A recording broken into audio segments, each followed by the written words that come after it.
This is a game that either will intrigue you or bore you to tears. It's one of my favorite games recently. It is not an inexpensive game. It's about $50, although Steam recently had it on the summer sale for about $18 a couple weeks after I picked it up.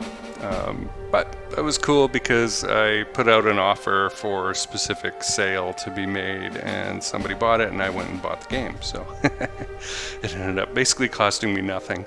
And I've certainly gotten more than $50 worth of enjoyment out of it. So this is a lot more complicated than something like Panzer Corps. I was looking for more complex World War II games on Steam and found this one. And what really intrigued me was the concept of having to deal with all these different people. The German armed forces and political thing in World War II was just a disaster of different people having different agendas.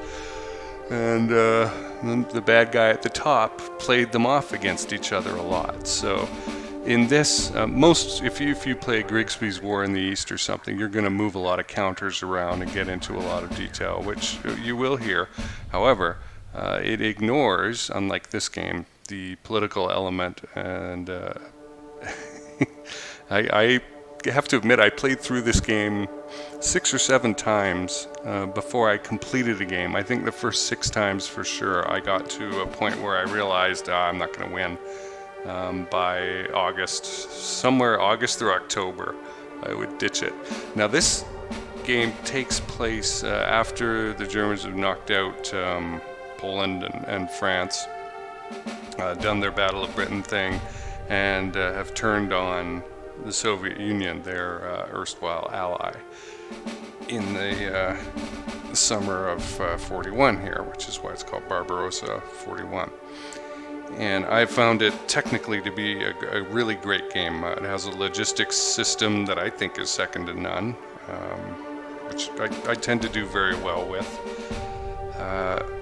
Only on the 7th or 8th playthrough did I actually complete a game, and in doing so I got a minor victory, even though I achieved my objective, which was to capture Leningrad. And there's three capture cities that you need to go get, and you will be given the chance to go after one of them. That's a pretty complex game though, and I just kind of want to get into it. And the reason I wanted to do a Let's Play of it is I have not seen one online that I'm happy with. I usually watch YouTubers play games to see how to do it myself and to improve, and I didn't see anything out there really that showed me more than I knew after the first 2 or 3 playthroughs of the game. And I have learned through brutal experience what to do, and now I frequently capture cities. I've captured Leningrad and Rostov, and in my last playthrough I just captured Moscow, which I was beginning to wonder if was actually possible, but I realized this is a game about trade-offs. You cannot move the entire front forward. I mean, this is one of the largest offensive in history. It's ridiculous. It's like millions of men fighting each other. And so I'm just going to play from the German side. It is possible to play from the Soviet side as well, which is a little different. It doesn't involve all the politics and that, but let's get into it. What this game really does a great job of is going through that first year, or 6-8 months of conflict, where you're rushing into the Soviet Union, and it was a relative surprise attack. I guess the historians could argue with me about that, but it was a surprise to Stalin anyway. And early on, the Germans did very well, but as time went on, it just got into this awful slugfest. But the German plan was to knock out the Soviet army very quickly, which is what they had the resources to do. This is a war for energy, not just ideology. And the Germans, frankly, didn't have enough gasoline to run their motorized units, their panzers and their motorized infantry. And so they had very few weeks of actual operational capability. And their quartermaster knew this and told the kind of the line generals and that, and the planners and the general staff were like, "Oh, that's nice. We'll just do it faster." I mean, look what happened in France. Where they beat the French in a very, very short time, I think 10 weeks or something. The problem was in France, you have the ocean, the English Channel, and the Atlantic. So you're going to run out of room there. You can quickly jump into that, take it over, and they almost got into supply problems there anyway. But through very quirky combination of French leadership and not so greatness. I'm not going to call it incompetence, but it wasn't that great. And negative thinking, the kind of defeatism that went through the ranks. And this ability to reach the channel very quickly cut off certain groups of the French army from other groups and make a mess of things for them. Really turned out to be a success. Whereas in the East here, the Soviet Union, as you probably know, Russia's massive, right? It just goes on and on and on and on and on. And so what would happen is the Germans went, well, fine, we'll go beat the Soviet army and take over the Ukraine and the oil production territory in the south, which is what the deal is with going after Rostov on the Black Sea port. And that'll be good, right? And the problem was they went out and they defeated the Soviet army. But the Soviet army came back with another army, and the Germans defeated that. And then the Soviets came up with another army, and by then, all the experienced officers for the Germans were pretty much dead, and there really wasn't anything left to fight with. The Panzer, if you read the diaries in that, the Panzer groups are down, to like half their strength or less within 6 weeks by August, of 41 here. So the objective in this game is to get to February of 42 and hold one or more of these cities. And the Soviets will have an objective to protect one of those 3 cities, and you'll have the objective to go after at least one of these. So let's get into it, and hopefully I'll have a thing or two to show people who are playing this game and maybe are a bit frustrated with it, because I have not found the supply system all that frustrating, particularly after I figured out that maybe you should time certain things together, like when you're moving your supply bases forward and you're out of fuel supply for 2 turns, that's a good time to stop and refit your tanks and that kind of thing, right? Little things like that will make a big difference.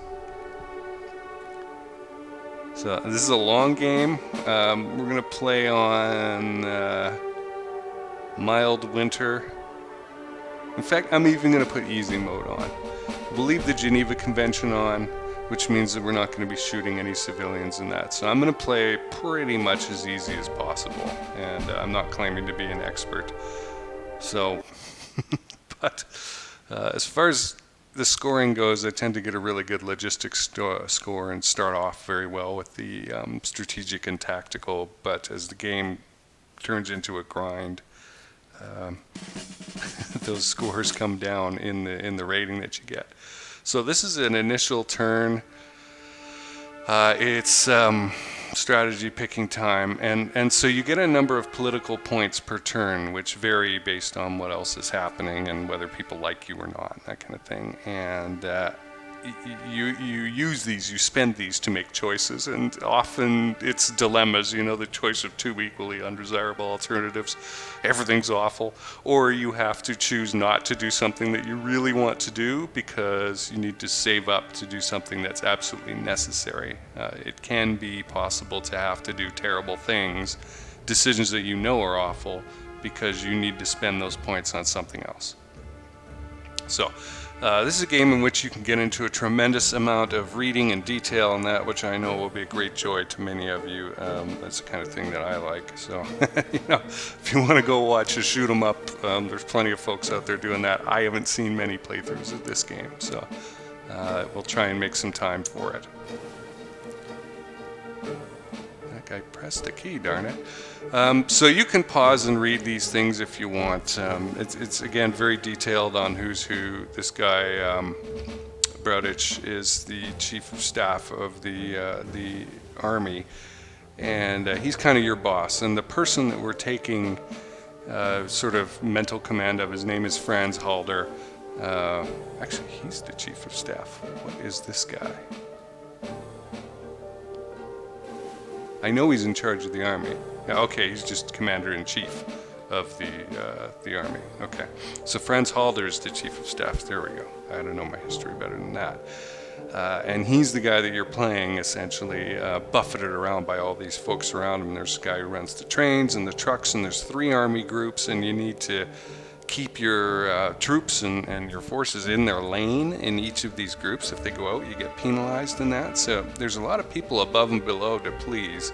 So I will... it didn't go so well for him.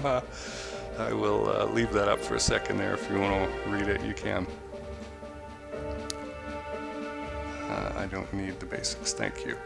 So, the name Barbarossa, Redbeard, right? Barb and Rossa.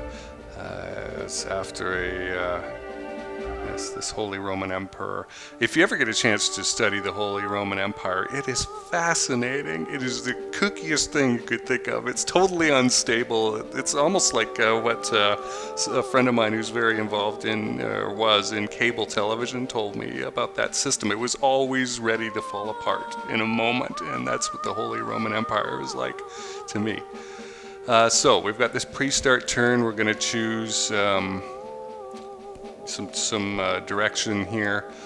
So Hermann Goering doesn't really like me. Oh no. And that seems to be about it. So I'm summoned to Berlin. I need to choose an objective for the war, and so I can follow. This is the mechanic of the game for the most part, by the way, for this political side of things. So I've got, where are they? They're hiding. Anyway, a number of political points, but this will cost me 16 political points. So, or maybe that's all I've got. I'll have to read that. Elsewhere, I'm sounding incompetent already. Oh no. I normally don't look at this stuff. I just whip through it now. So he wants to choose an objective here. Now I can support his plan, or I can go directly for Moscow, in which case he'll hate me, which will negatively affect my political point total, or demand military independence, which is even worse. Right now, if you can imagine, Hitler's really getting involved here, right? In the choices of things. Now he really got more involved in real life as the war went on. Right now he kind of actually laid back and let guys like Halder figure out what the plan was, and then he went, no, this isn't working, you guys need to go after the oil later on. So I'm going to just support his plans. I've found no reason why I shouldn't so far. And so the game is very good as far as like pop-ups go for telling you things, what happens if you do this, what happens if you do that, giving you an operational cost breakdown if there's different point totals and that. So I'm going to choose to support his strategy, whatever it is, because I really don't care. Where I'm going everywhere I can, right? So he's happy, our relationship goes up, which we'll look at in a minute. And so here's his secret directive, number 21. And these things actually existed. He would issue these directives to like 7 or 8 key officers, and the orders would be hand-delivered because it's all supposed to be secret, right? And then guys like Halder, who would get this order or directive, would go and write out, okay, how do I interpret this to go get it done? And they would issue the orders. So I've been told here, and this could change as the game goes on, my first priority is to seize Rostov in the south. My second priority is to destroy army headquarters of the Soviets. My third priority is Leningrad, and my fourth priority is Moscow. Okay. Now, what we're talking about here is choosing the pathway by which we are going to attack towards Leningrad. These guys, Eisenbahn Troop, so troop is like troops, right? Bahn is a road, and so this is the railroad construction battalions, basically, which you could put together. You don't have to read German in that. General Gurkha is one of the guys that we have to appease. And what I have found, and this will be important to those playing the game, is my strategy is to appease the hell out of the logistics guys, the Gurkha here and the truck general, very early in the game, or early through the mid-game, because you don't get the chance to later on. You do get many chances to recover your relationship with the area commander generals, okay, the army group generals. So you can piss the army group generals off early and recover them because you have chances to go visit them in the field and that kind of thing, and go and talk to them. Whereas these guys, their importance is vital throughout the game, but you don't get many chances in the late game to talk to them or help them or work with them or anything like that. So what we're doing here is we are making a choice of which direction we want to go in, okay, towards Leningrad. Now, I realize this is complicated, but again, you can stop and pause and that kind of thing. So they're saying, look, and I should have said this, the rail lines for the Soviets were not much wider than the European line, the German lines, but it was about 6 inches, but it's enough, right? You can't run a German rail car or engine on a Russian track. And so what these Eisbahntruppe battalions are going to go do is pick up one of those rails and move it over 6 inches, right, to narrow the gauge so that you can run German trains. And this is critical to your supply, because the farther you go into the Soviet Union, the more you're going to be relying on trucks. And so the trains will bring up the goods to the railhead, wherever it is, and then the trucks pick it up and take it forward to the troops. And this is pretty much what killed the German advance in real life. The logistics and supply could not keep up with what the tanks were doing, and supplying all these men, and the ridiculous number of men in the field, millions of men, right? So it's really, I'm an operations management guy, and it's kind of scary to think about this stuff. Like, they just sort of threw the guys into the field and said, okay, go live off the land, steal from the peasants, and that's how you're going to eat. Remember the winter clothing issue, right? That comes up in this game. So our issue, and by the way, I have found it useful, again, for those actually playing the game, to write this stuff down. I have a notebook here, so I write down air and ground across the top, and then I've got Army Group North, AGN, Army Group Center, and Army Group South down the side. And so there's going to be an air base and a ground forward supply base for each of these. And it's easy to lose track, because you're going to get asked just about every turn, hey, do you want to move this? And you might want to, but it's going to cost you those political points, as we see, right? So this is a very heavy decision game. And then you go have the fun of the war game, too. So a lot of people will do the war, moving the counters around first and then do the decisions. I'll switch back and forth. It depends, because in my case, I know sometimes what I'm going to do ahead of time, and the movement of my troops really don't have an impact on that. So we have a choice here. We have Kanos, I'm probably butchering these names, Riga and Narva, that rail line, or Kanus, Donneberg, Luga. Okay, so let's look at that on the map, to the delight of everyone, I'm sure. Can hide this. And so my poor computer does not have a great frame rate. I'm going to hide the counters. What it's asking us is, hey, ding dong, what way do you want to go?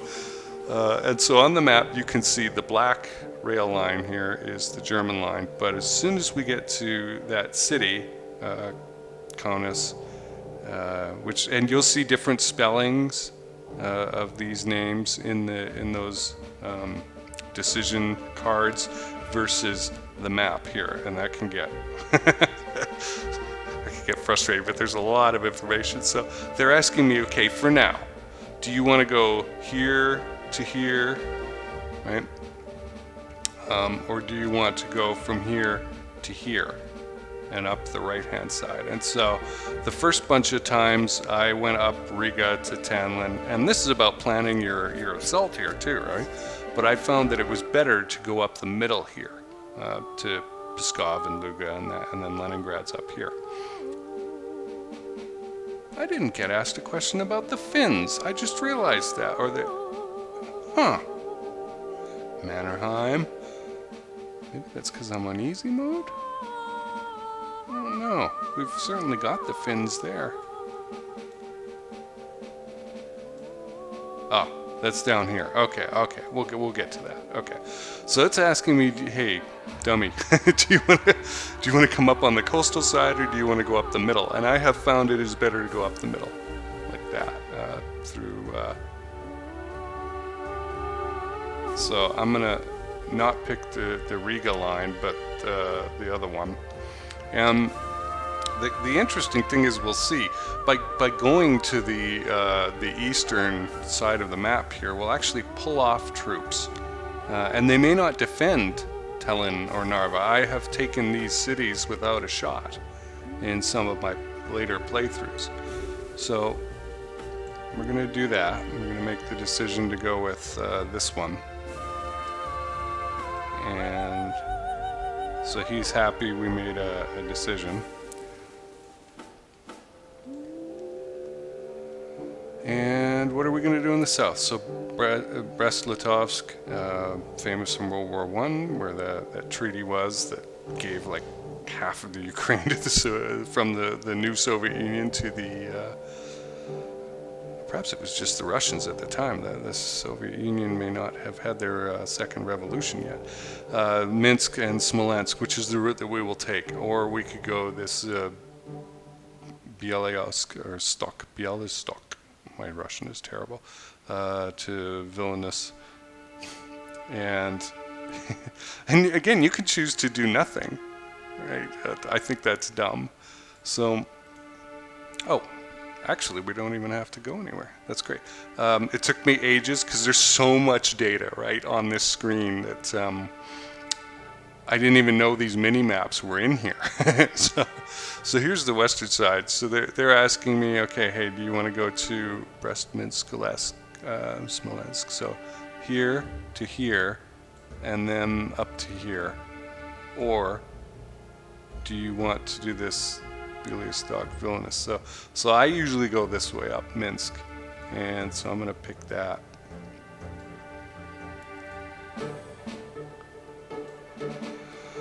Okay, the Romanians. So the Romanians usually start a turn late because we don't tell them anything, or So they're asking you, hey, do you want to change history here a little bit by either making them a trusted ally, in which you lose 3 victory points, so this affects scoring, or wait an extra turn, have them start on turn 2. I'll just leave it the way it is. And then Finland. So they've got this historical border, which you'll see on the map. It'll have these red B's in the hexes. It's hidden behind everything right now. But if you cross that, you get penalized. And obviously you lose victory points if you pick this option of a full military alliance. Mutual assistance agreement. It's like, so basically how amped up are the Finns, who have already been in a bit of a struggle with the Soviets, doing remarkably well. In getting in with you. So I see no reason to not have the full agreement. I'm gonna lose victory points, but whatever. Let me scroll out so you can see these B lines up here. That's that, and down here, that's that border. So the map is huge, and we don't really use the left-hand half of it here. But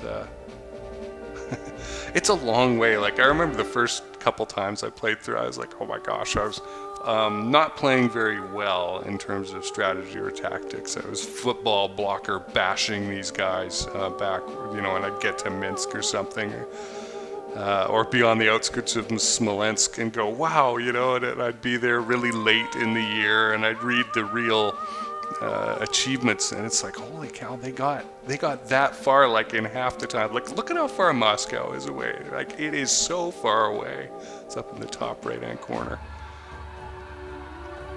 And these red lines are those army group barriers that I mentioned. They do not like it. You get penalized when you move units across and leave them there at the end of the turn.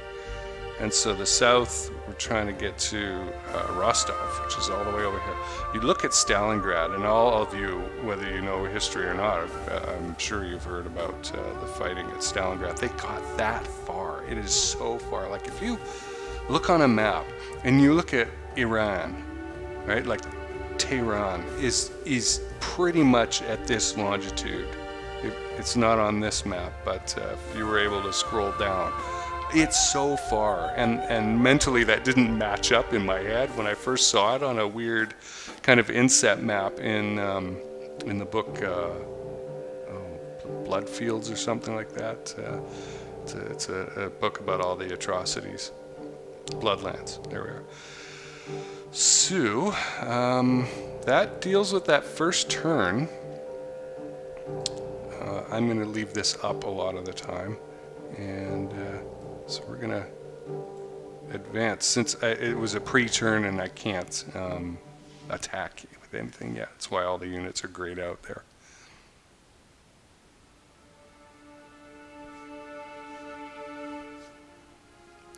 And so the game goes through this really great system of supply and moving enemy units. It has a really good AI. Like if you know anything about the war, you know Encirclement is the name of the game. And the Soviets, the AI knows you're trying to encircle it and backs off. It evacuates areas, and that's quite interesting. I also like the music. The Soviet music is like, to me, it's like a bunch of cats waking up and starting some shit. You know, they're just ready to start some nonsense. So, and the flavoring of the game is great. They give you real diary extracts and a lot of flavor. So a reminder of what your objectives are. And so you get these reports. The game is littered with reports, and you can go down many levels to find out what's going on. I would say I look at about 2/3 of them. There's a whole layer or 2 or 3 of reporting that I don't even get into. And again, I've beaten, or I had a minor victory of the game. That was after the scoring was halved or something. They tend to do that. So he's reminding me, hey, you can play these cards. There's other cards. Here's what the Luftwaffe is doing. Some decisions require your attention, and other divisions are doing things. So, oddly enough, I bought this game on the very day, the 22nd of June. And it's August now, so I've been playing this for about 6 weeks, I guess, or something like that. Oh yeah, and this is another fun thing here. Hugo, Private Hugo, Lurch, I guess. Hopefully it's not Lerka or something like that. Someone will correct me, I'm sure. And he some crazy stories from the War Diary here, more flavor about the goofiness that they get up to. So here is everyone's pretty neutral with me. This is actually disturbing. Normally somebody's annoyed at me. So if we click on or just hover over these, you get more info. And not much. We'll get more as the game goes on. Nobody's saying anything yet, I've noticed. There's usually, there will be more information in here.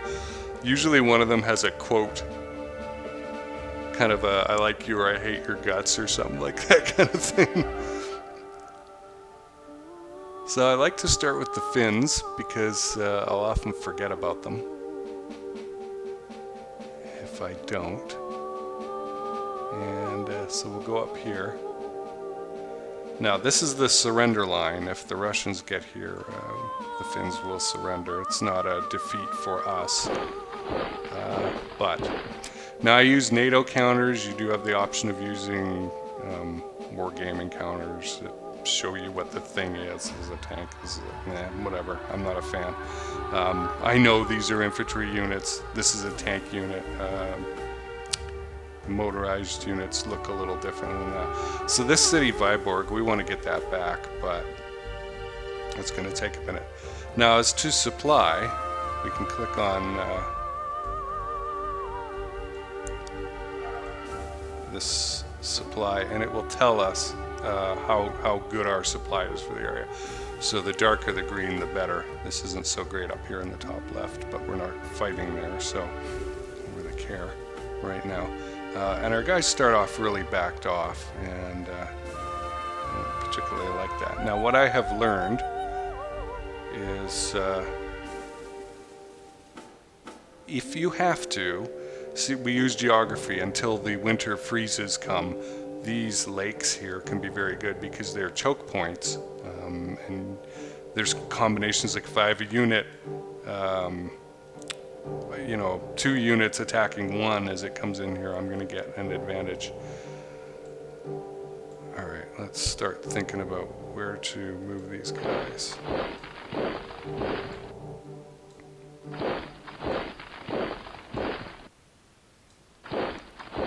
So I want to knock them back. That is my objective, absolutely, for sure, especially out of this area. They're currently in here, that 7th Army. And that 7th Army there with the hammer and sickle above it is an Army division headquarters, and I really want to knock that out if I can. Units have the zone of control thing, if you're familiar with that in wargaming. So, I'm probably not going to get to attack this turn. Now, this is what I'm talking about unit info and there being so much information in the game, okay? There's, and everything's got a hover hint, you know? So there's action points, there's supply, there's integrity farms. Is it ready for fighting? How much experience does it have? It's morale. And it's entrenched. So if I leave a unit in a hex, it will begin to entrench there. And so defensive positions get quite a bonus over time. So this is how you attack. Instead of clicking on my unit and their unit, I click on their unit and then I choose which units I want to attack. So I've got several units that are able to attack here. The hex can only handle 200 whatevers, you know, attack units or whatever in it before I start getting penalties. I'm at 207 here. I'd rather be at 207 than below 200 right now, so I'll accept. I'm not over by much, and I get this plus 10% because I've got a unit from a neighboring hex to the main one coming in, and so it's this one, you can tell, because so it's the 10th infantry. So right now they're in pretty good shape, and I'm going to attack.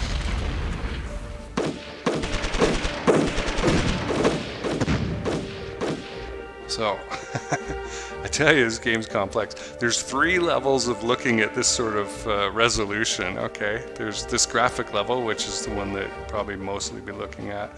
You know, hey, what happened? But there's a textual level, and this is so detailed, right? Like, I don't need to know exactly what kind of weapons were being used, right? I've got a lot of Finnish units here, and I've got some German units with certain types of firepower, right? And I'm facing Soviet units with certain types of field artillery and that kind of thing. And so I get to see, okay, who's doing what here. Now, this is really important because I started with 30,000 units. I guess some didn't make it to the front. You know, 6,200 didn't quite get there. I lost 1,000, so it's a fair chunk of people, but not too much. You know, it's under 5%. I've had attacks on Leningrad where I've lost a quarter of my attacking force with 30,000 people, and that is a kick to the nuts, let me tell you. So some people kind of ran away, and that's what I've got left. So this was okay, and I killed 3,600. So in my mind, this was a good fight. Now we can go into this detail level of what happened in each round. I mean, it is nuts, and I can click on each one of these things to find out what happened to it. And so there was stats at the start, somebody retreated, there was a panic test, for some units, and then what happened at the end. I mean, you could just look in there forever, and I really don't look at that level very often, but I do look at this textual resolution because I want to see who died, was it worth it, and that kind of thing, right? And especially those entrenchment and readiness and that kind of thing. I can get that kind of information for units. Like here, like they'll give you this stuff too. So I could click on there. I haven't fought them yet, I guess, so maybe that's new. Who was that? Was it these guys around? You'll see these little numbers here, 10 and 15. That's how many units you can stack in there. I rarely have that many units. So, meh. Oh, I don't want to attack. I just want to look. Huh. So, I'm not sure why yet, but sometimes you'll get information and sometimes you won't.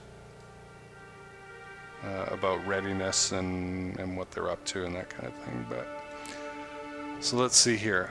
Units that have attacked, they can move forward at a movement cost of 0 after the fight because it's sort of assumed that they spent their attack money on that. So that's okay.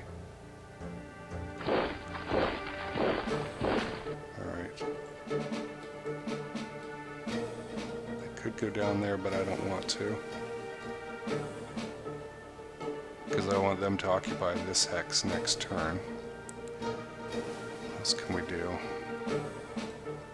This is too fair of a fight. Nope. We're not going to do that. Let's see about this. Okay, that's good. Similar to last, so 3-1. 207 versus 67. Now that being said, this is early on and everybody's fresh, right? We're gonna have people get exhausted over time, and so a unit like that could potentially defend itself successfully against these 3 units. So let's check. We're not going to check this every time, but I want you to get the flavor of this. So I lost 800 out of 30,000. I killed 4,200. Good deal. Okay. And these guys are on Blitzkrieg setting.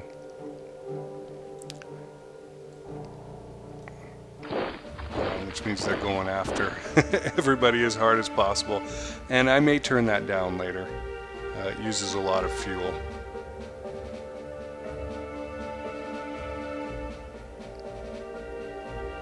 Alright, let's get in here.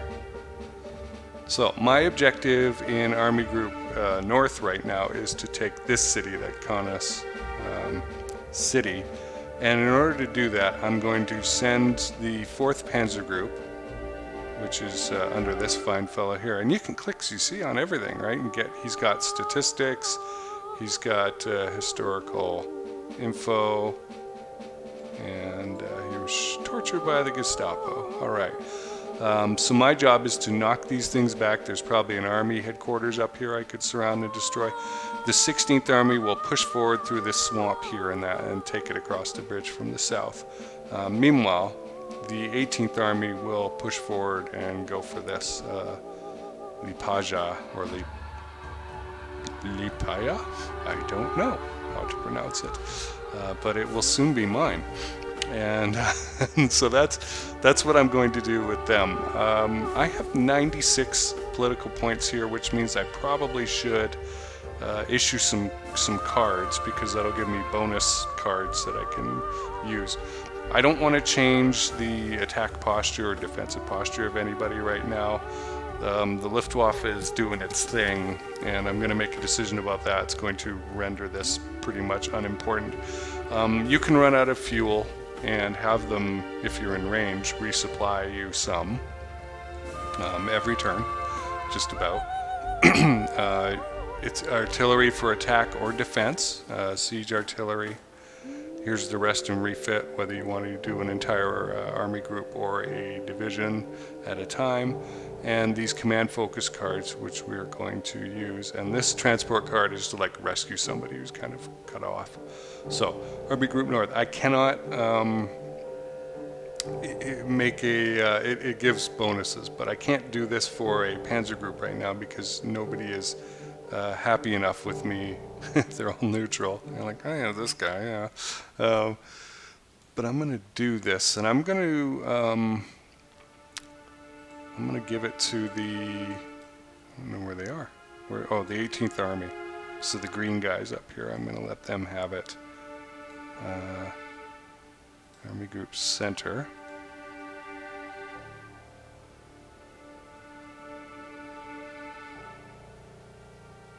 And we'll let the 4th Army have it. And we'll look at what I'm doing with them in a second. I just want to play these cards. So we can't let Guderian have it, I'm sorry. South is very interesting. It's a huge area and there's big armies, and I had to learn how to use them, you know, through trial and error. It was not easy.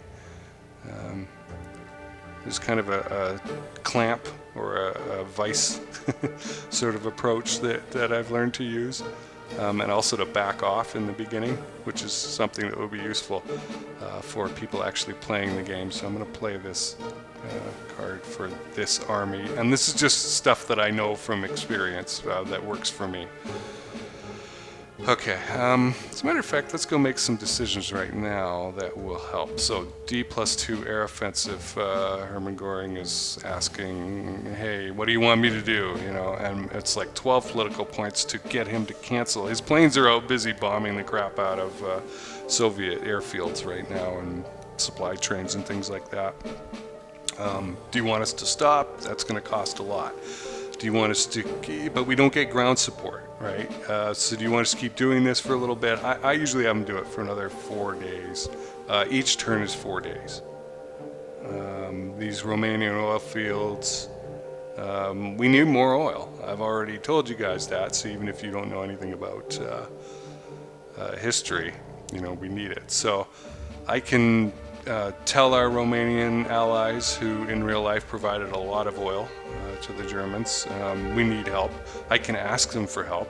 I can gently suggest that they go check things out and have the same percentage chance as asking, and ignore them. I don't really care whether the Romanians are upset at me or not. I want that oil, so I'm going to spend the 8 points. And this did not go well. Wow. And so you find out right away, the Romanian government have expressed great indignation over your demands and have refused. They rolled 100 on 60% chance. It's always under. 0 to 60 would have been all right. 1 to 60. And so the field marshal there is very angry with me. I mean, he's neutral, but it did not go well.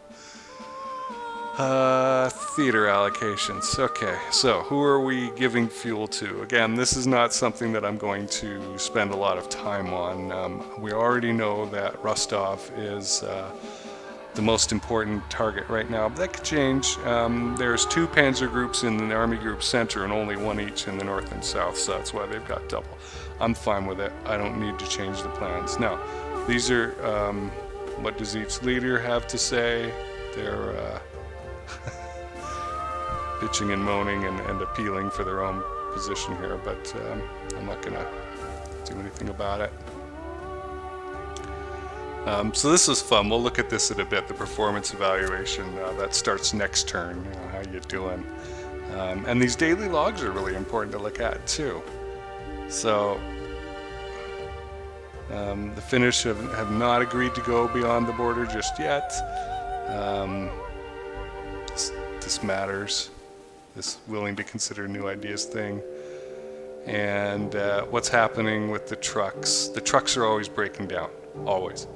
I'm going to have to spend political points in fixing them along the way.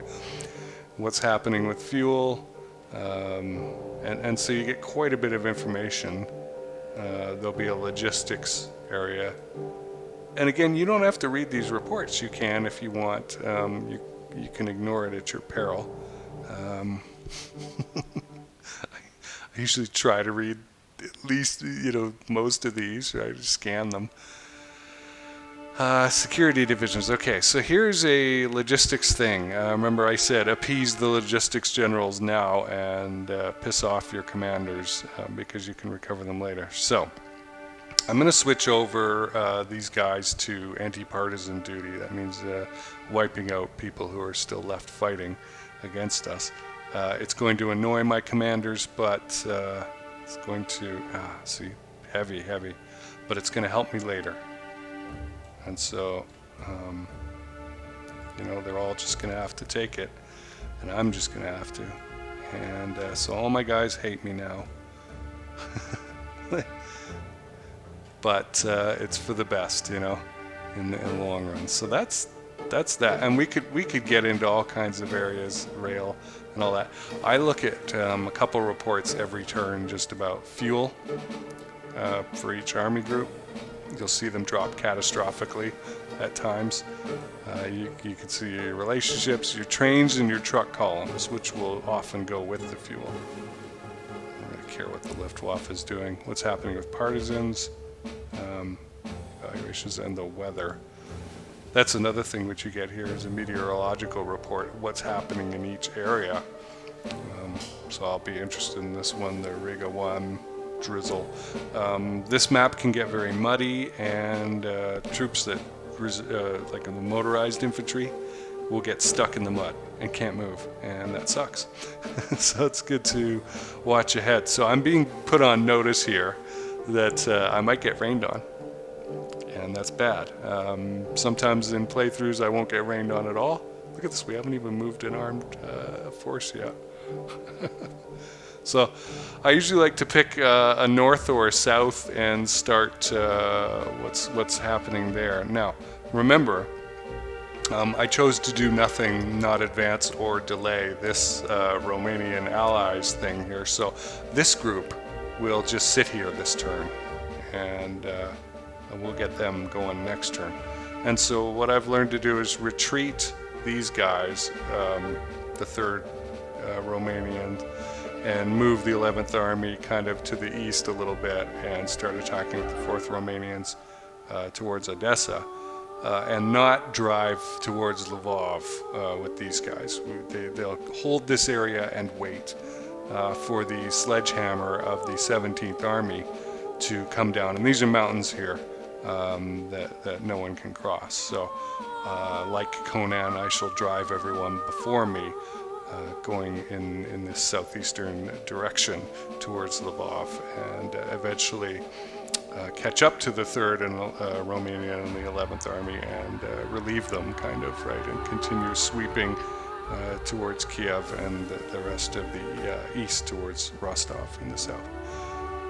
These Slovakian units, I have forgotten them more than once, so I'm going to move them first, and if they get out of command range, that's bad. Command range is shown by clicking on the headquarters unit, and you can see when they're in the green zone they get bonuses, when they're in the orange they do not, and if they're outside of that they start becoming immobile. So I want this city, this Przemysl, or whatever the hell it is, again I apologize for my horrible pronunciations. The objective here is to get to Lvov in the south. So I'll bet you're getting the idea here that this is a complex game that requires you to keep a lot of balls in the air, right? So I am way over the limit here. So those guys haven't moved yet, but I want my 10%. Okay, that's pretty good. Left us on that last time. So we can't actually see what happened until I came back here. Okay, so they ran off. That's good. Go Panzer team. You know, I'm going to leave them there. So what I'm trying to do right now is make little cutoffs, encirclements where I can. Oh, this is a thing right here. These marshes, I think this is the Pripyat. Could be wrong, that might be farther north, but these are awful. They're hard to walk through. They've got partisans hiding in them, and I've had to learn how to deal with them. There's another swamp kind of like that to the north, also on the border of the army groups.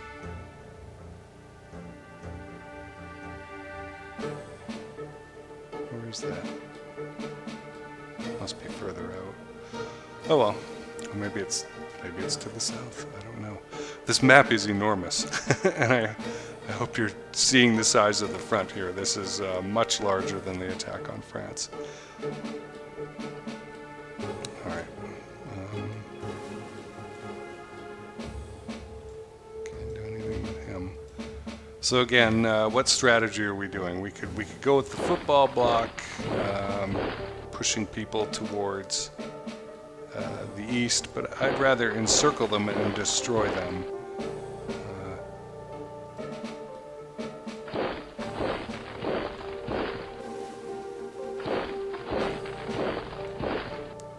So that is what we'll be up to here.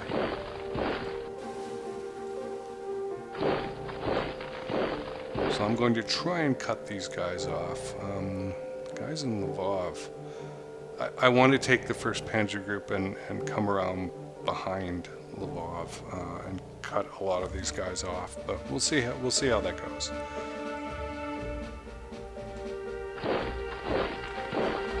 So fuel, you can see it up here. I've got 9750 BBLs, whatever that is, billions of barrels or something like that. I don't know, 1,000 barrels.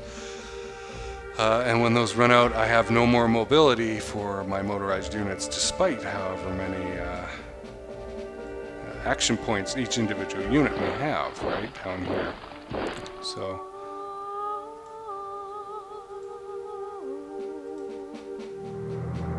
these are those motorized units I was telling you about. So I want to make sure that we've got lots of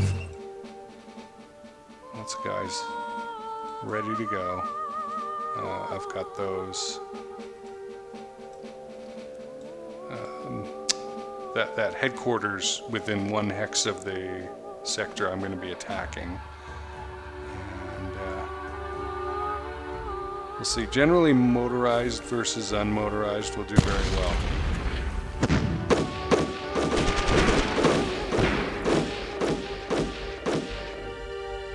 So I lost 200, they lost 1,600 and change. That's okay.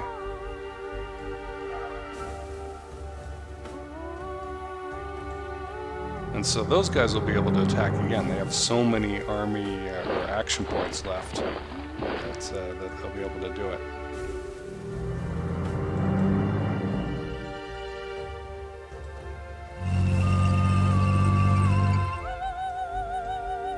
Alright, let's get the Vikings over here.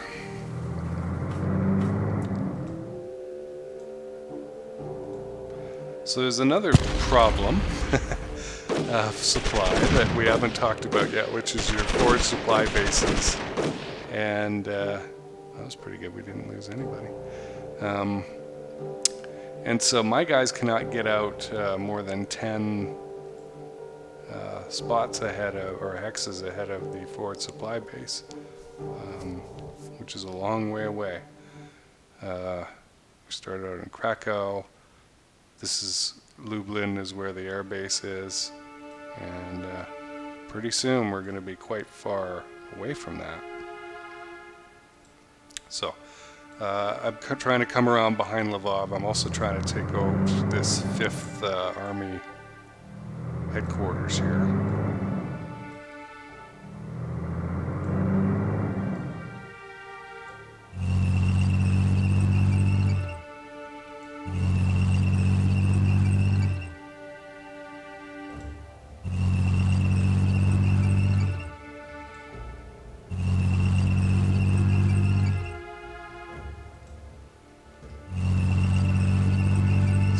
Can do.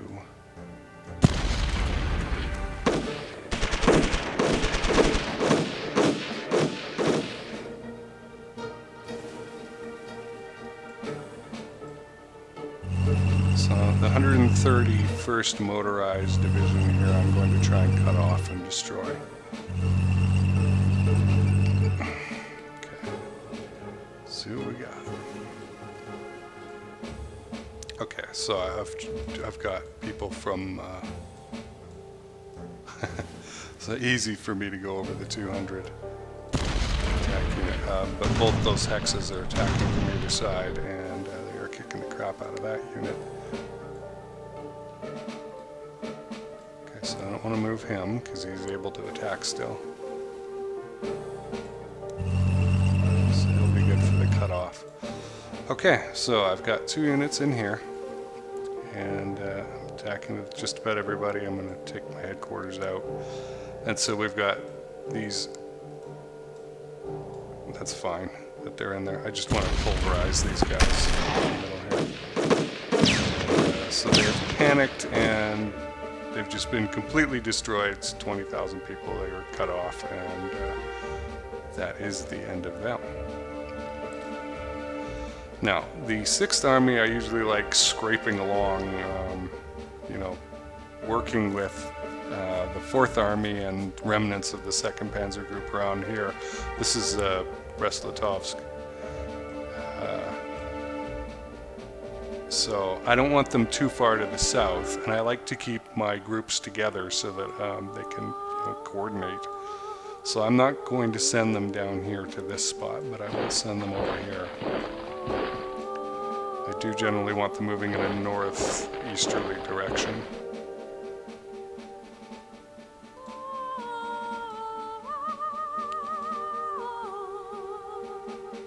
So we can see the 56th and the 75th are in neighboring hexes, and I think we're going to be at 219 no matter what we choose.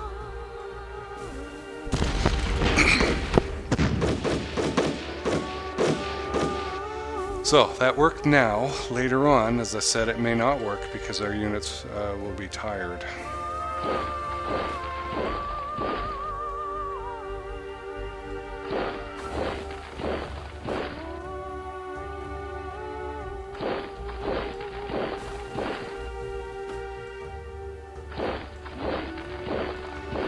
So I'm not going to be able to achieve any great encirclements this turn, but I can set up for some next round. Well, that's more than I thought, but sure, I'll take it. The more I attack with, that's in that maximum sort of envelope of attack ability. We have 300 points available here. The better I'm going to do. You know, I attacked with 40,000 people and took a third of their guys out, so that's worth it to me. It is important in this game to not throw your troops stupidly into battle.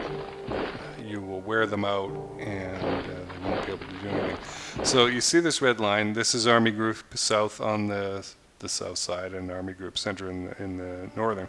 These purple guys can attack across that line into this hex, but they shouldn't go over there after the attack is done. Sometimes with a motorized unit, I will wheel them in to plug a hole so that I can surround a unit and destroy it, and then hopefully be able to move them out again back into the proper Army Group zone so that they don't get knocked out, or penalized next turn. Alright, let's see what happens here. So I can attack across, and it's only 30. They are motorized though. Let's see what happens. Okay, they've retreated.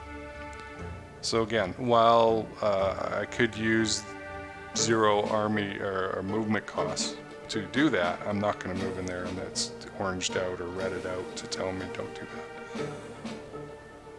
that. Alright, my objective here is to surround Brest-Litovsk and take it out.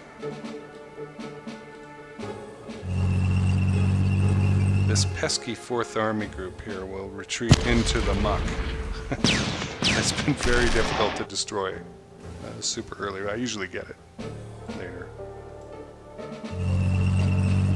You're able to attack more? Wow. Alright. So we know that motorized units can do very well, which means that I want, as much as I can, to use regular infantry first. I don't see the 31st. There they are. And the 167th. Okay. And one more. There we are. Okay. 10% over. I'll get a little bit of a penalty, but it's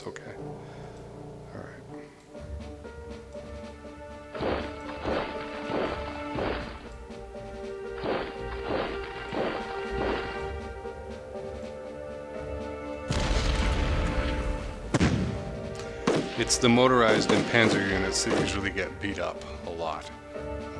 By me, anyway.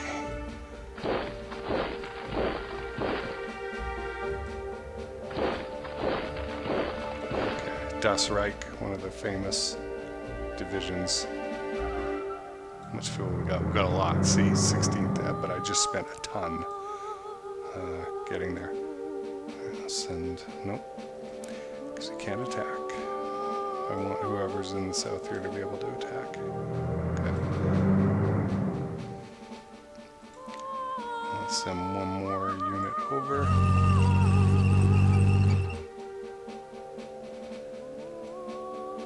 So we're attacking from two sides. We're way over the limit, so I have to turn somebody off. There. And we're attacking with overwhelming force. So what happened there? I didn't lose anybody. They've got staff. They lost half their staff, pretty much, and more than. And so that's good. That's going to make their decision making more difficult. So you can see the readiness. We're okay. They are not. If I can follow up, I'll have a good chance of really knocking them out. So where did they go? Well, that's great. Okay. We'll deal with that shortly. Alright, we've got 2 units there. Okay. What have we got? 530 out of 600, concentration bonus of 200%. Let's do it.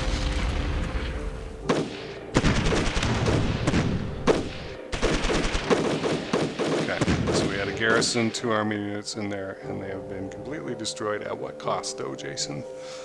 Lost 800 men, 15 Panzer 2s and 3s, 5 Panzer 4s, 200 SS heavy infantry. They lost 32,000 people. Okay, and I took a major city. So, was it worth it? You be the judge. I think so.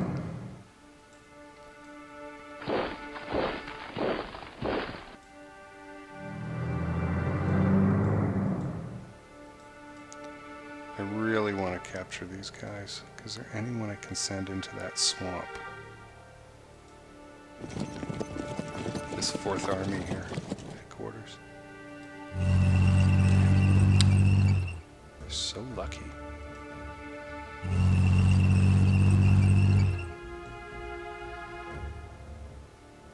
I'll stay where I am. Okay, so who's out of place? This guy. I'm gonna get the headquarters in there.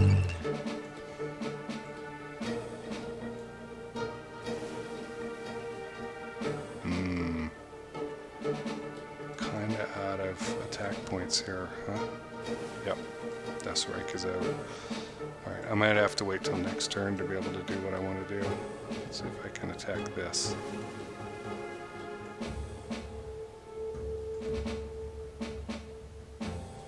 Okay, it's a good football push.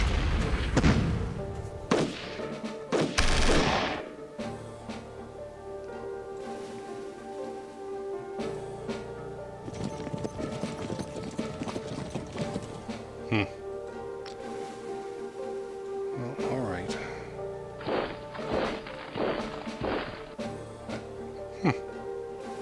These are places I do not want you to march.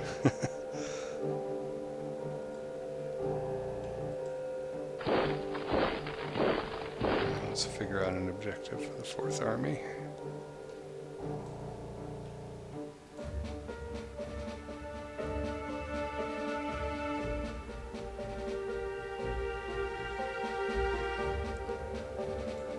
Who did I give?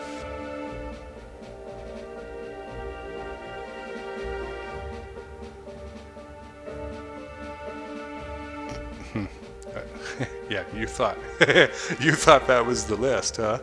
No. And some of these are really good, like morale, readiness, fatigue, right? You could quickly check who's doing well and who's not. I was looking for cards played, but I guess that's next round. Okay, so I definitely want this. Where?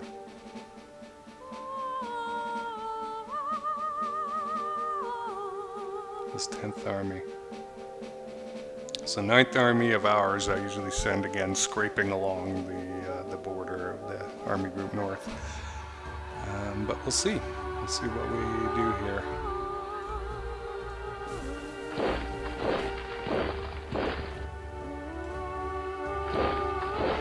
And so, again, there's so much to this game. I'm highlighting this to show you for that hex, there's all these modifiers, right? And so if we're on that one, they're different, right? What does it cost? What happens if you're attacking, defending, moving into it, that kind of thing. So I'm going to punch a hole. That 10th Army headquarters, and I shall have it.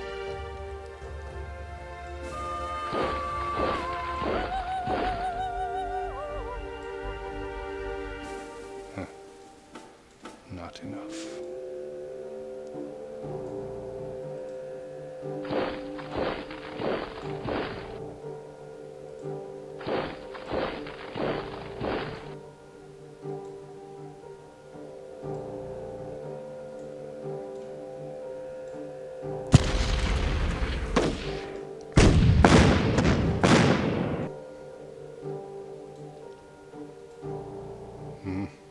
Not yet.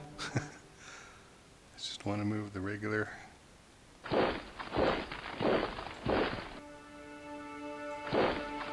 That's about as far south as I want him.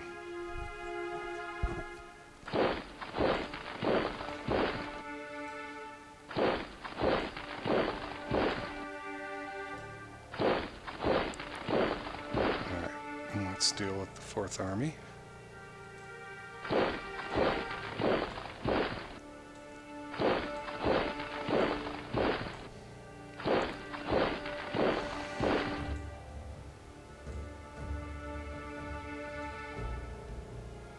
So this big red H here is Hugo. Remember Hugo? He is in that particular army unit, and there's a 4% chance that he will die in combat. So I'm trying not to use him just because I don't want the game to yell at me. if we need, you know, sometimes he's in Army Group North and sometimes he's down there. So.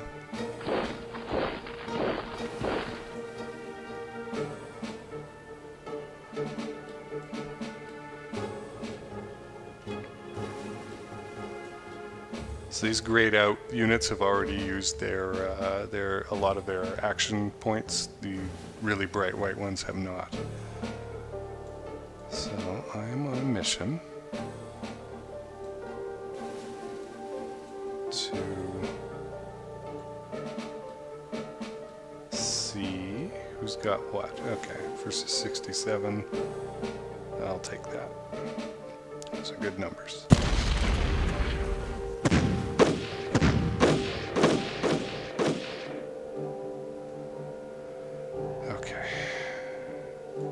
And maybe I did that wrong. Probably should have come in from the top. I could have encircled that unit. Doesn't really matter. The 10th Army is the real objective here.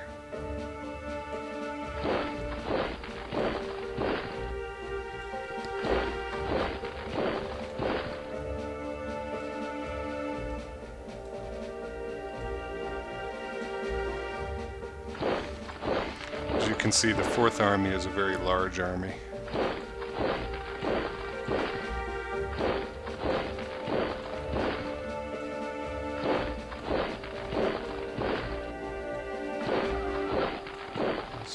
Center and the siege cannon that we're not using, that costs political points to play, and I just don't need it.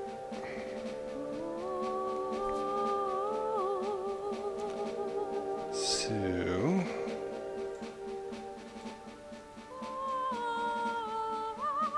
that 6th Infantry is pretty beat up already, huh? You can see on the bar there. This dot is the supply. It's green. It can go to yellow or blue or red.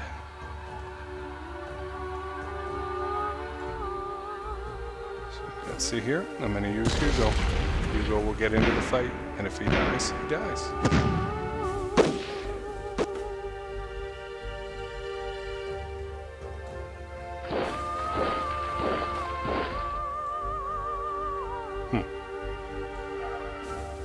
move up? Yep. Okay. That's good because we need him to, well, I guess not. To plug the gap, I was going to say, but apparently not. No, I don't want you to move over there.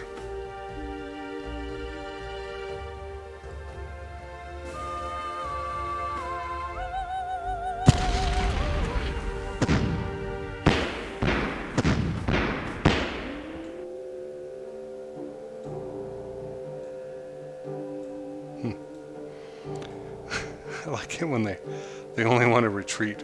It's like, really? Guys, you took that ground. You take it.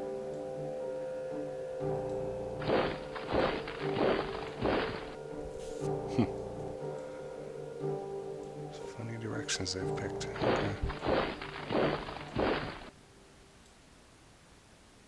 Okay. Can't move him anymore.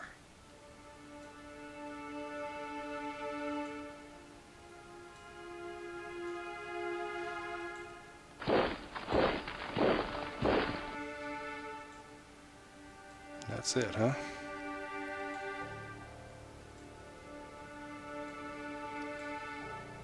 Nope. Alright, a lot of this is looking at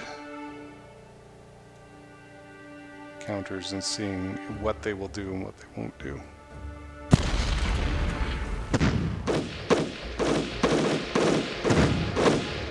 I'm really surprised that worked. The numbers are still on my side.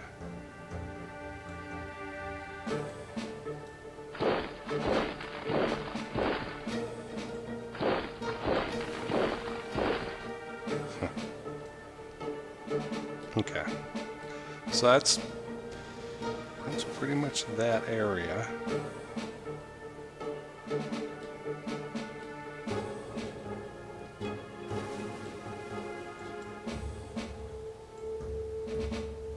Can you go any further? You can. Good. Again, I want to cut them off as much as I can. What have we got here? 2 tank units. Okay. Let's see. Nope. Nobody has enough attack points left or action points left. Alright. I'm done in the south.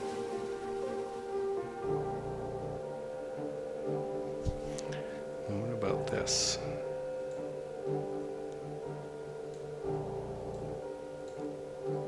Huh.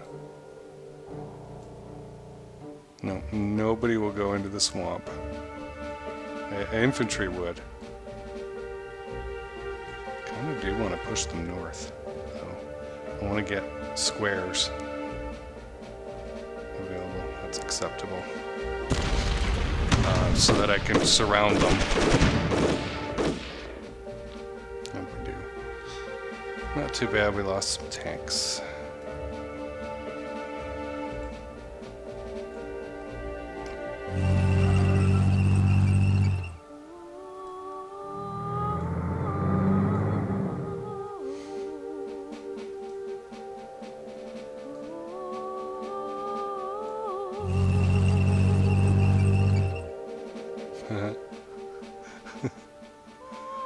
Not worth it.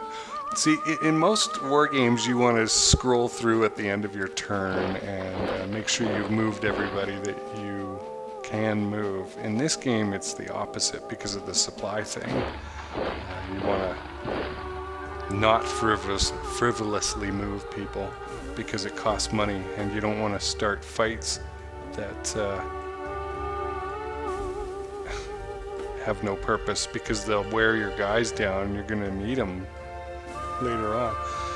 Alright, so we've got the beginnings of a couple of encirclements here. I'm not delighted, but it's not bad.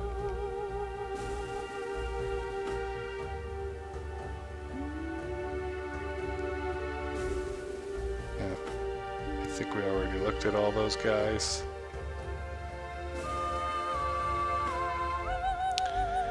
Okay, 3rd Panzer Group. This is a pretty useful town, Grondo. It's got an air base. Much battlefield we got 10,000. Our headquarters.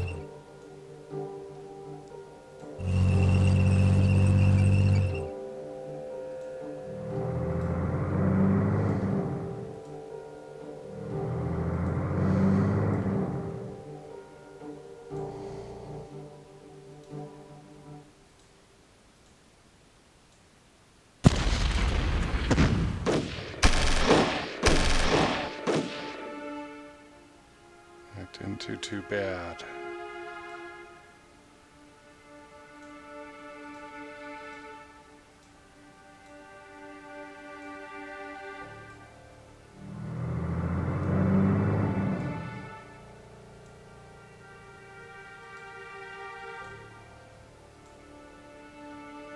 Nope, can't attack, so there's no point in using him.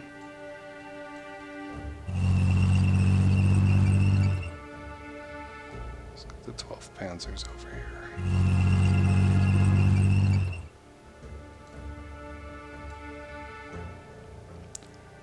So a problem happened during the actual war, where the Germans started running out of fuel to supply all these great motorized units that were the key to success, etc., etc., and they had to actually scale back, and instead of having motorcycles and other vehicles for recon units, they had to tell everybody to go back to bicycles. So it's always not as great as you think. Can we move forward? No. That is not what I would call forward.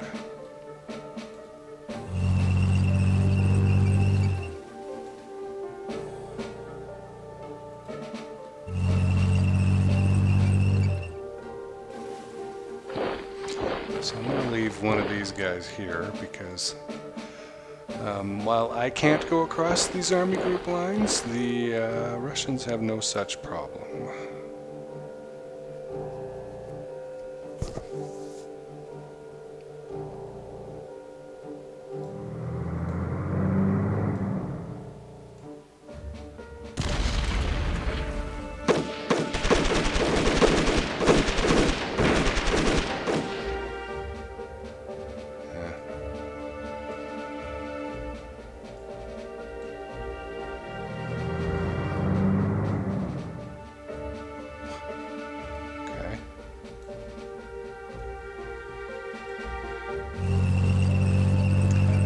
Headquarters here.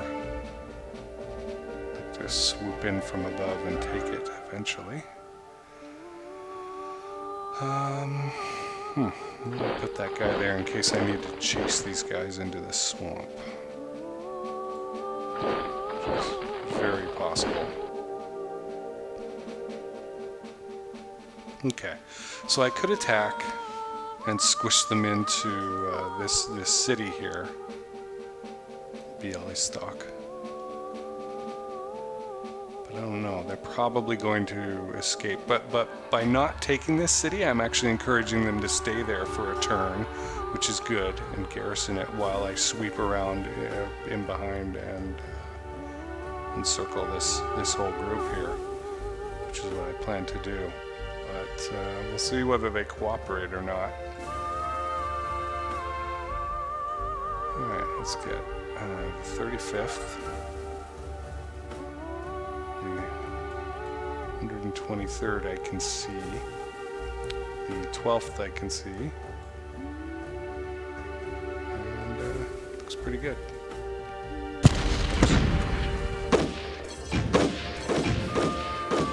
What do we do? Not too shabby.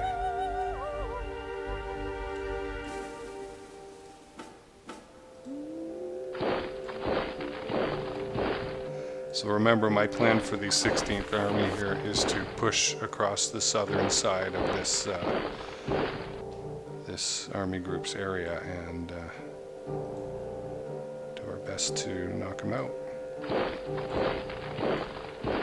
as we head towards Canas. Okay, that's way too many guys.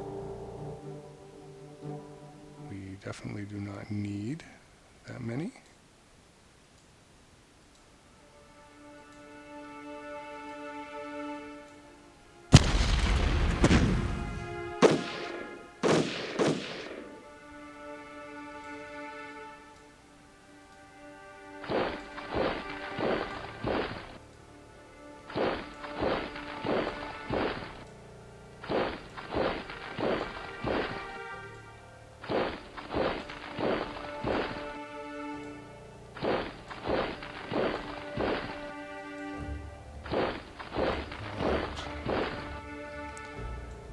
See what we got here. I want to be careful and keep some units remaining to fight that piece north of us.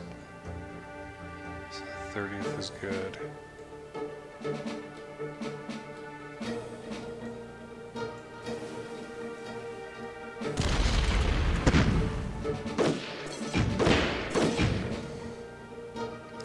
These guys here in the swamp. See whether I chose wisely or not. They've probably exhausted themselves, yep, from walking, marching.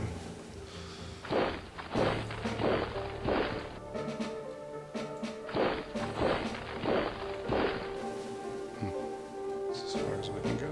Okay. And you, sir.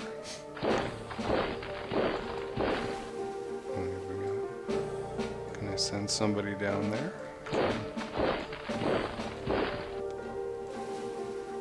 Not enough.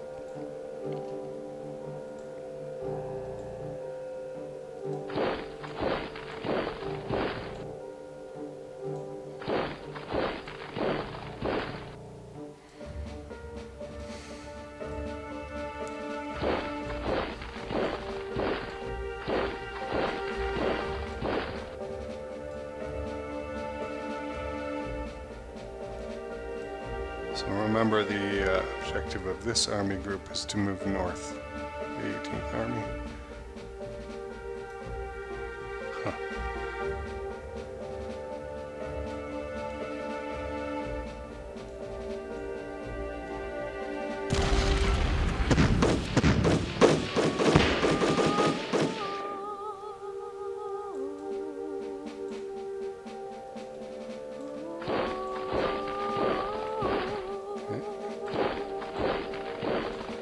Too many choices.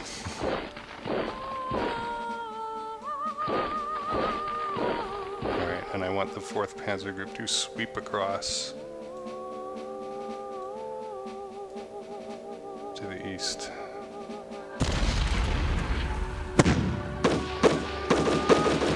Yeah, okay, so our first defeat of the game. We didn't lose anybody, but that did not work, because I didn't put enough firepower into it.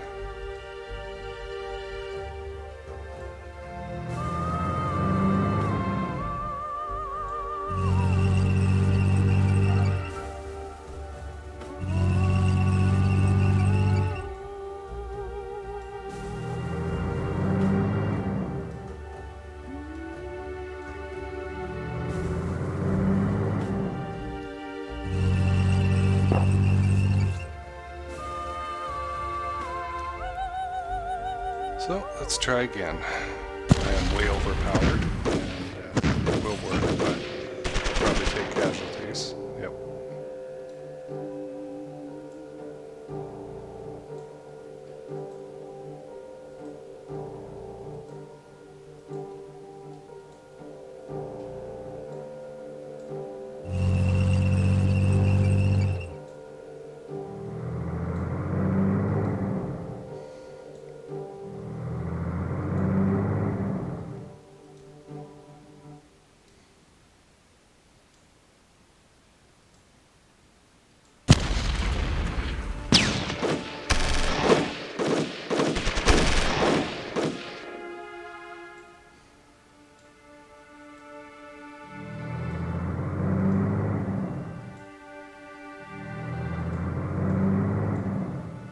Can you move one more? Nope. Alas.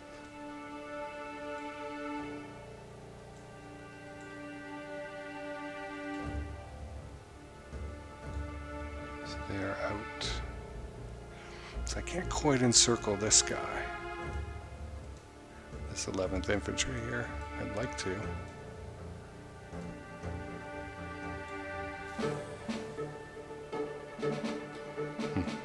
Can't even really attack him right now. Okay. Fine.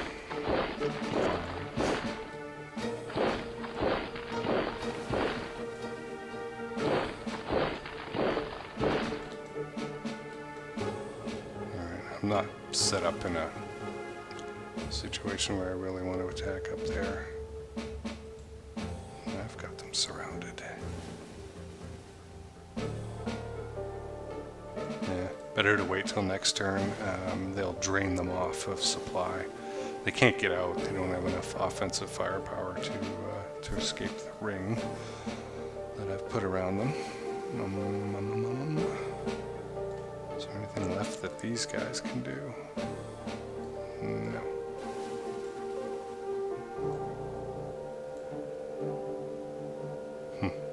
Nope. They are officially out. I think that's it. We dealt with the fins.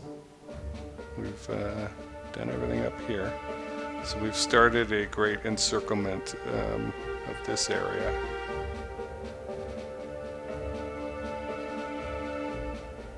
We'll take Lvov fairly soon. These guys will activate next turn, these Romanians, and the 11th Army down here. And so that's the deal with that. We've made all our decisions. We think it might rain tomorrow. I've played what cards I want to play, at least this turn.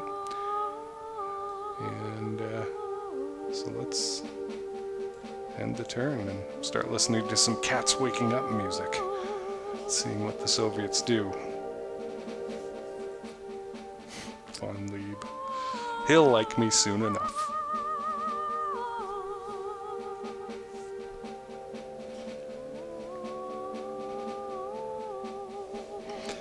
It's funny, this music with the singing and all that, it's kind of annoying when you're listening to it on a playthrough like this, I think. But when you're playing, it actually really fits. It's a completely different experience. That was one thing that really struck me. Alright, so let's see what these folks do. They're moving forward in the south. They're investing the Lvov area. That's good. They're sticking around that Bialystok area, the 10th Army headquarters. That's good. Means I can smash and destroy them. They're pulling out towards Odessa. They're pulling out towards Riga. See? I don't even think they're garrisoning Liepāja or Liepāja.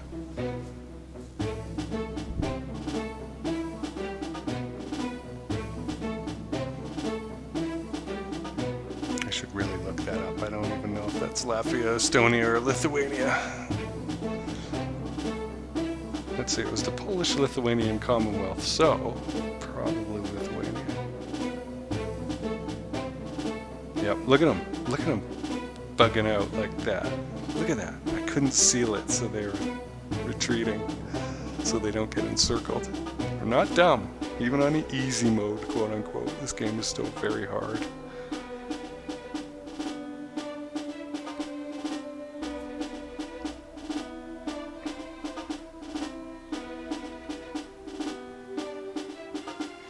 This is a game very much of the choices you make early on come back to help you or haunt you as you go. So we've made some good choices.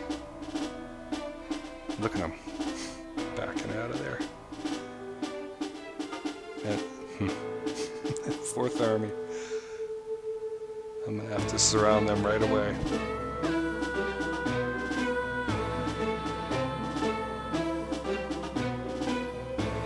Love that music.